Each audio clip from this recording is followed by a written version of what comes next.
Sabe aquele momento, aquele instante de colapso total, quando parece que tudo, absolutamente tudo está perdido? Pois é, às vezes é justamente aí que está escondido o segredo da nossa maior vitória. Vamos entender isso melhor?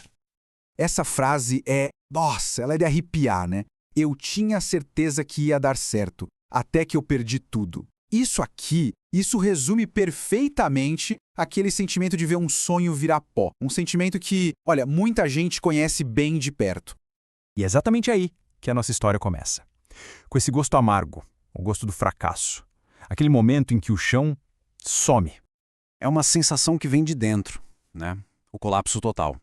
Aquela vergonha que trava, que paralisa. E o silêncio? Ah, o silêncio. É ensurdecedor. O silêncio daquelas pessoas que antes batiam palma e que de repente sumiram. É um isolamento que dói. Mas o ponto mais importante é este.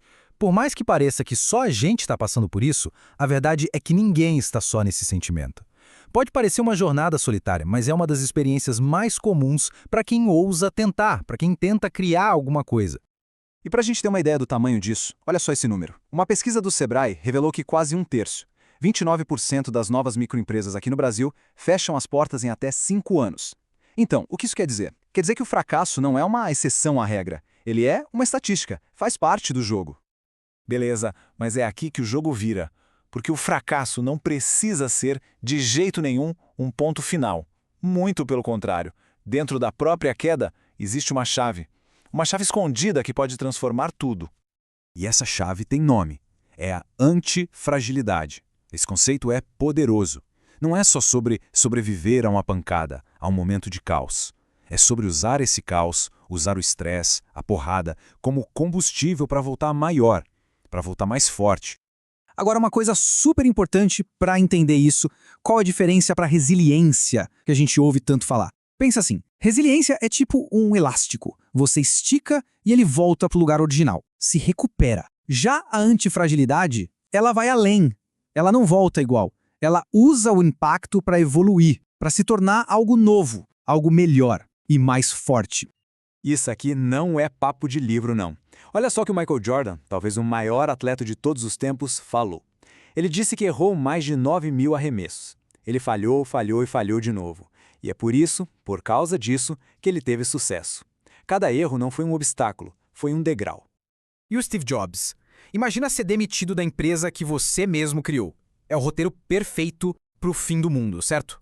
Errado. Para ele, foi o que deu o empurrão para criar a Next, a Pixar e preparar o terreno para o retorno triunfal dele para a Apple. A maior derrota da vida dele, na verdade, foi o que construiu a sua maior vitória. Ok, muito legal a teoria. Mas e na prática? Como isso funciona? Bom, as melhores lições vêm de gente de verdade. Pessoas que pegaram quedas feias, quedas brutais e transformaram num novo começo. Um começo muito, mas muito mais forte.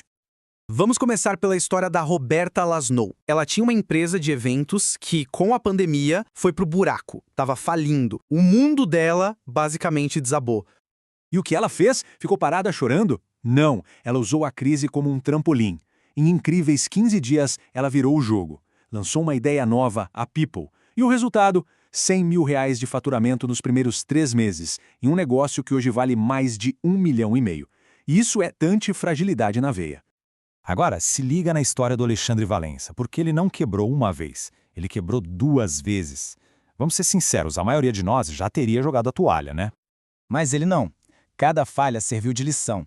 Ele aprendeu, ajustou o modelo de negócio e na terceira tentativa, com um novo formato de delivery, ele acertou em cheio.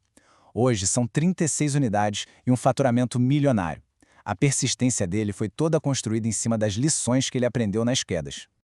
A história da Fátima Anselmo, olha, é de uma força que parece de outro mundo. Ela passou por coisas que, sinceramente, teriam derrubado qualquer pessoa. Pensa comigo. Primeiro, uma enchente levou tudo. Tudo. Ela recomeçou. Depois, foi assaltada e quase desistiu. E aí, veio a pandemia. Cada golpe desses parecia o fim da linha.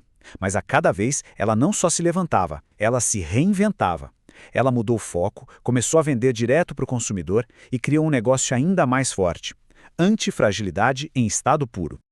E, para fechar, a história do Túlio Fonseca. Ele não fechou uma, nem duas, mas 3 empresas. O resultado?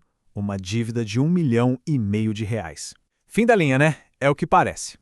Mas o genial aqui é que enquanto tudo desmoronava, ele estava aprendendo. A queda forçou ele a ser humilde, mas também deu uma clareza absurda. Sem R$1 no bolso, ele usou a única coisa que sobrou, a visão e o aprendizado do fracasso. E com isso, construiu um negócio de R$85 milhões, do zero. O que todas essas histórias mostram pra gente?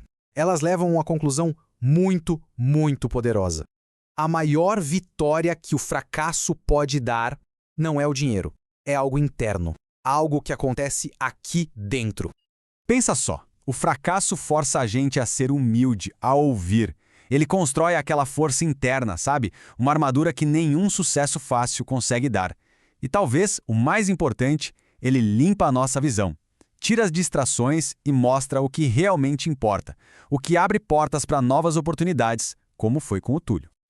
Então, a grande sacada é essa. A verdadeira vitória não é ter de volta o que se perdeu. É se transformar na pessoa que só aquela dificuldade poderia forjar.